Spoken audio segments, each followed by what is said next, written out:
Hey guys, it's Mr. Newman. These are notes on special slopes and special cases.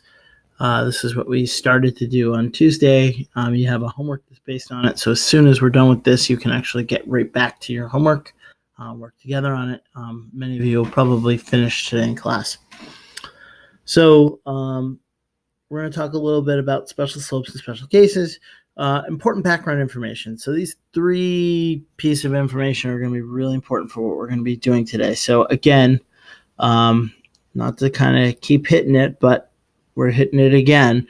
You have to think of equations as rules, right? That each line must follow that rule. So for example, when you have y equals 3x plus 1, that means that the y value must always equal 1 more than 3 times the x value in order to follow that rule. If you're not following that rule, then you're not following that equation. You're not a point that's on that line.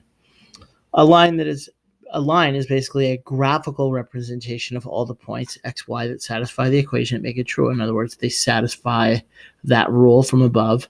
And then finally, one that's also important to remember is that any fraction with 0 as the denominator is undefined, because that's basically saying take whatever number is in the numerator and divide it into 0 groups or divide it into groups of 0. And you can't do that. I think I said this yesterday, but if you come in to the classroom and ask you to get yourselves into groups of 0, you would all look at me really funny because you can't do it. So horizontal lines, here's an example of a horizontal line here, the 2 points, -1, -2, and 0, -2. And since all the points on this line, so if you're sort of working backwards here, this line, right, has a bunch of points on it that must satisfy whatever the equation is that makes that line, right, whatever rule defines that line. And we know that all the y values for each of these points, there's the same y value, and they have a y value of -2. And so the rule that we described, we basically say that, look, it really doesn't matter what x is. X can be anything that you choose. The only thing that has to be true for every single point on that line is that y has to equal -2. So you see that there's no x in our equation, and you have y equals -2. By the way, if you really wanted to, you'd never really do this, but if you really wanted to, you could also write y equals no x's minus 2. In other words, my slope is 0. And sure enough, if you find the slope between these 2 points, y value minus the y value on top, and then the x value minus the x value on the bottom, and you get 0 over 1, which is 0. Okay, so that would be finding slope. And so we see that the slope of a horizontal line is indeed 0. In other words, another way to think of slope, remember, was that it's the rise over the run. So if its slope is 0, that means you are not going up or down as you move left and right 1 unit on the x-axis. Vertical lines, however, are a little different, right? They have something in common, that all of these points have something in common, and that their x value, for instance, on this line is 3. So for a vertical line, all the x values are the same, and therefore the rule that we write is that x has to be 3. And since y can be anything, we leave it out of the equation. Notice that this is not slope-intercept form. The other one, we could actually write a horizontal line. You could actually write it in slope-intercept form. And in fact, even when you write y equals -2, you can make a case that that is still slope-intercept form. This is not slope-intercept form. We don't have a y. It's just x equals 3 or x equals a number. The slope for this line, we would basically subtract the y values. You get 2. So the change in y between here and here is going up 2, and your run is 0. And as we said, anything over 0 is undefined. And if it's undefined, we say the words no slope. There is no slope for this line. Okay? So for a vertical line, there's no slope. So when you see x equals a number, there's no slope. When you see y equals a number, then the slope is 0. Okay? The other thing that we kind of quickly covered, this was actually in the lab the other day, that if you have 2 lines, for instance, J1 and J2, And you find the slope. Here the rise is 4, the run is 2. So that would be 4 over 2, which reduces to a slope of 2. And sure enough, over here, J2, you see a rise of 2, run of 1, 2 over 1, and that becomes 2. And so you'll notice that parallel lines, and this is the key here, have the same slope. And that's going to be important for what we're going to do in a minute. Down below, we see perpendicular lines. So perpendicular lines are any two lines that not only intersect, but they intersect at a 90-degree angle, exactly 90 degrees.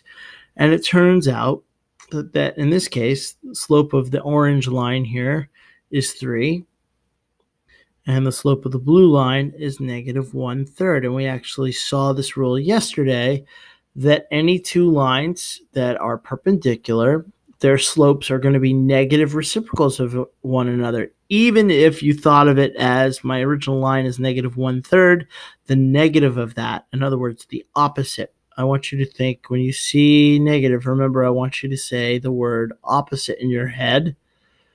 Okay. So the opposite of negative 1/3 is positive, and then the reciprocal of 1/3 is 3. So 3 and negative 1/3 are negative reciprocals of one another. So 3 is the negative reciprocal of negative 1/3, and negative 1/3 is the negative reciprocal of 3.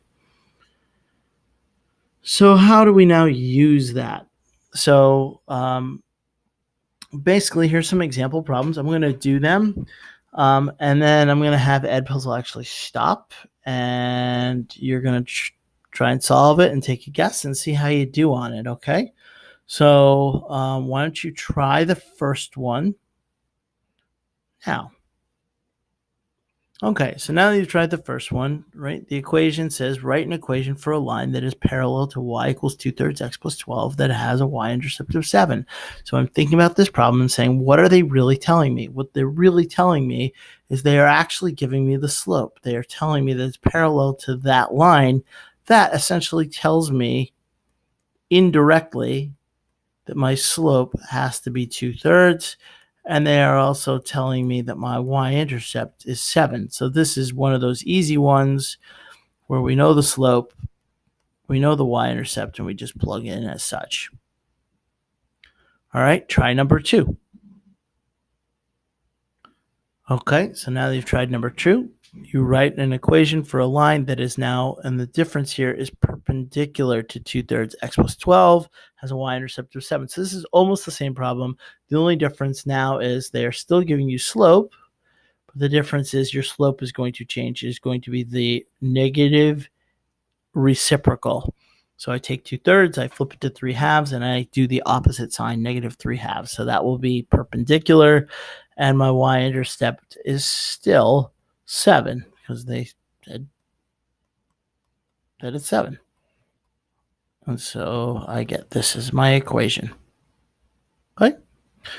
All right. Moving on to the next one, ramping it up just a little bit, not too hard. Try number 3. Okay, so for number 3, they are giving me the slope parallel to this line, so I can know my slope, but this time they're giving me a point. Hey, this is just like what our homework was the other day. If you know your slope and you know a point, you can write an equation. So I would start off that y equals negative 1/2 x. Since it's parallel, it has to be the same. And I just don't know what my y-intercept is of this parallel line. And so what I'm going to do is I'm going to borrow this 0.46 and I'm going to plug it in. So I plug in a 6 here. And so what I get is that 6 equals negative 2 plus b. So b has to be 8 because negative 2 plus 8 is 6. So now I have my full equation. Y equals negative 1/2 x plus 8. Final answer. Okay, try number 4. Okay, number 4, same thing as what we just did. The only thing is the slope is now going to change. Be careful, that is going to affect your y-intercept because notice we're still going through the same point, but because it's a different slope, we're going to hit a different place on the y-axis. So when I do y equals, now the negative inverse, negative reciprocal, of negative 1/2 is going to be 2. right? And this is where we're going to get a different b value. Now this thing is sloping up, so it's going to hit lower than 8, okay?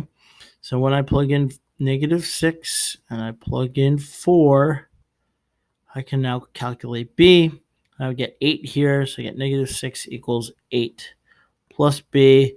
And so for me, when I subtract 8, I'm going to get -14. So b would have to be -14, and now I have my answer. Y equals 2x minus 14. Final answer. So it's the same thing as we've been doing. You just need to think a little bit about what they're telling you when they tell you that it's perpendicular or parallel to a line. It's the same thing. And I'm just going to do number 5 as an example because it's a little different. But it's same thing. They're giving you write an equation for a line that goes through point 3, -5. So they're giving us a point. But they want it to be perpendicular to a line that goes through these points. So the only thing I really have to do is figure out the slope of my original line that I need to be perpendicular to. So the first slope, the change in y is -9 from the first point to the second point. Going from 5 to -4 is down 9. And going from 4 to -8 is down 12. And so my slope reduces to 3/4. The negatives cancel, and I can divide both top and bottom by 3. So now I want my line to be the negative reciprocal of that. So my equation is going to be y equals -4/3. There's the reciprocal of 3/4. It's negative x plus b. And now I plug in my 0.3 -5 to figure out what b is going to be. And there I go. And when I do that, these 3's cancel, by the way. Hey, look at that. It works out nice. It's almost like I did that on purpose. And I get -5 equals -4 plus b. So b has to be -1 for that to work. So therefore, my final equation, I'm going to actually write it over here, is y equals -4/3 x minus 1. Final answer. So that's really all your homework is, right? It's the same thing that we've been doing. Are they giving me the slope and the y-intercept? Are they giving me the slope and the point? Or are they giving me 2 points? For all of these where they're telling you that it's perpendicular or parallel, they are essentially giving you the slope, but they're giving it to you indirectly.